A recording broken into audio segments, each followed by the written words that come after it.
Hi friends, this is Yuva. Today I will be dealing with the bubble sort. I know this video you can able to find what is bubble sort and how it will be implemented.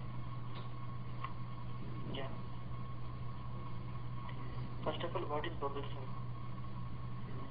In bubble sort, after each pass or let it be like iteration, the largest element will be at the last. This is the main thing you have to know. Okay. If, for example, if there are n elements, then it takes n minus 1 passes.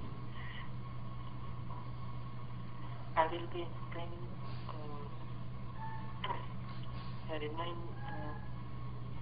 I will be explaining these in detail in next slide. This is the main logic for the bubble sort. Here I am taking two variables like int I, j.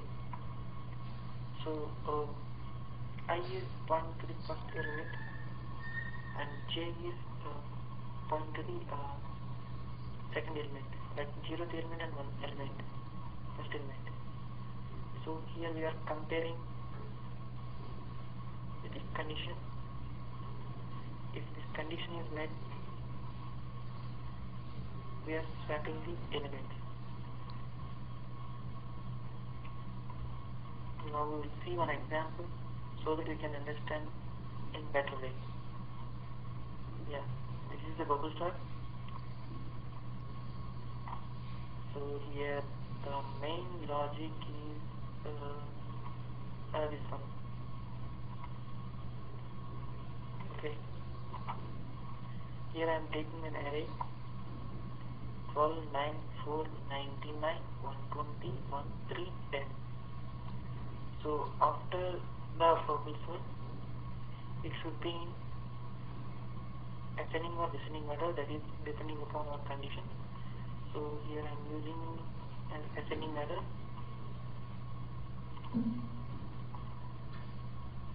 Okay, if I run this bubble sort, we'll see what will happen in step by step. Yeah, this is our input.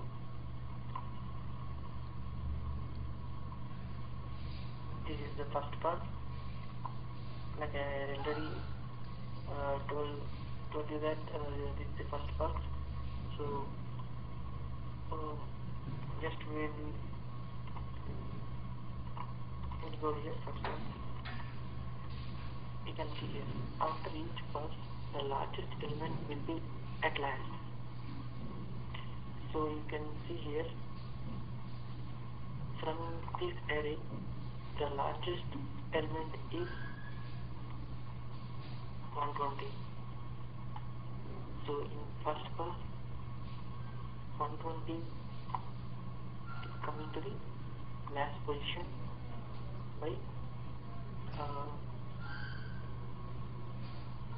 pulling all the remaining elements from right side to the left side. If there are n elements, their n shift should be there. Like here 120 is there, so it is shifting from the middle point to the last point. So it is shifting all the remaining elements to left. So if there are n elements, the n minus shift should be there. You have to keep in mind, like for swapping it won't take time, that is, it takes constant time, but for shifting it is taking some considerable amount of time. We'll see what is it in the next slide. So in the next class, here you can see 99 is the next largest element. So it is at this second position from last. Same way from each pass, it is sorting in ascending order. If there are n elements, the n minus 1 steps should be there. So after the sorting, this is output. Yeah, now we will see what is the time complexity for bubble sort in best case, average and worst case. In every interview, they will focus only on the time complexities. So here the best case for the bubble sort is order of n. The average and worst case is order of n square. We will see how the best case became order of n, average and worst case became order of n square.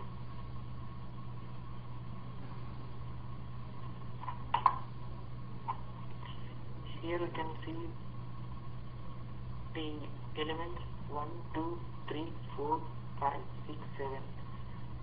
These are already in ascending order. So this is like a best case. Here the bubbles are no need to do any extra shifting operations. At the first pass, the largest element should be at the last. Yes, 7 is at last. In the second pass, second largest will be at the second position from last. Yes, it is there. Like this loop will be repeated. Here there is no shifting operations. Just having only swapping operations.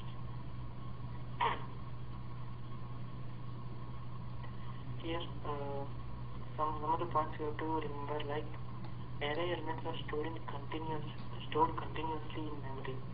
So the time required to compute the memory address of an array element, like array of k, is independent of the array size. If you know the address of an element, you can directly go to the address and you can fetch the data. Like array of 10.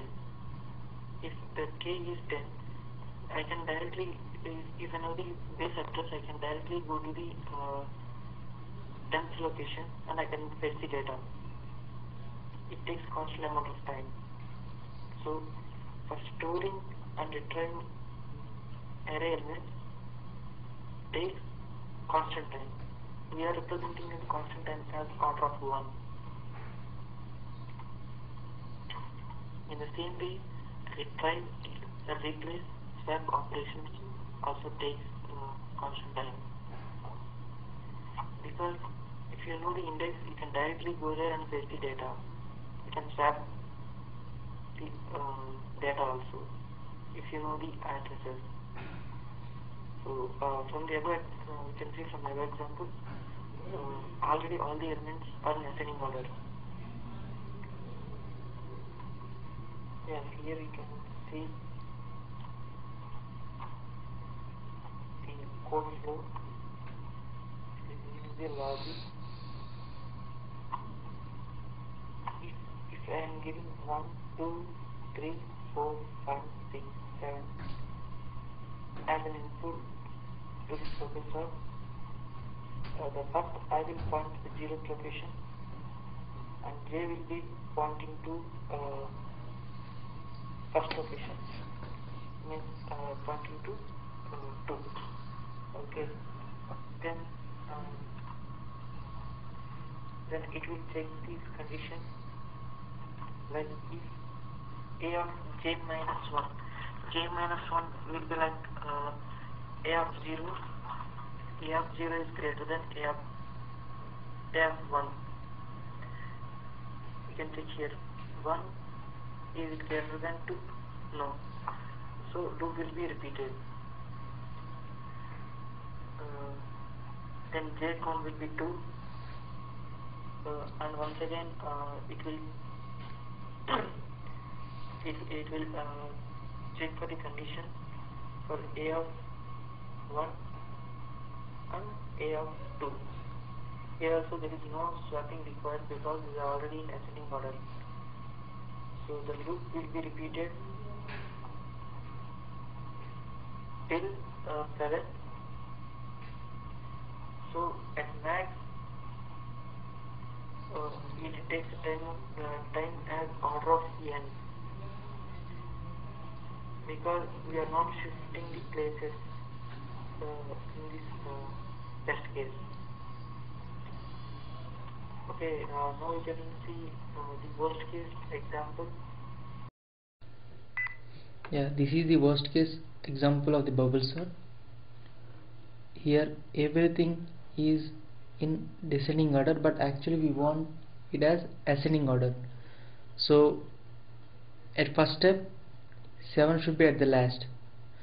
So means 7 is coming from 0th position to the nth position by pushing the remaining n minus 1 elements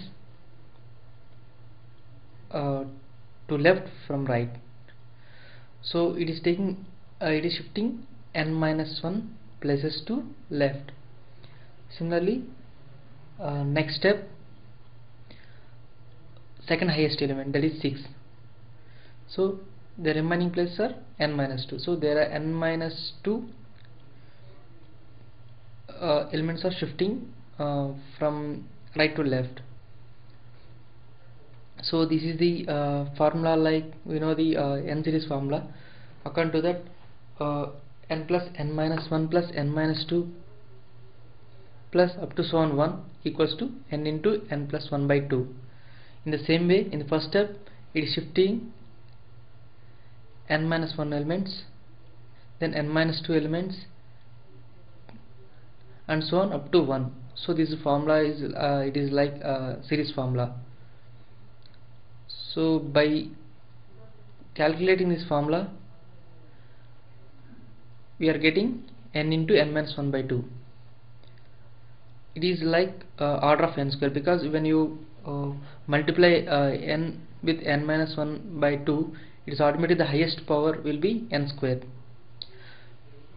Always time complexity depends upon the highest degree, that is, it may contain this order of n square plus 2n plus 3 like that, but we are considering only the highest power as the highest complexity.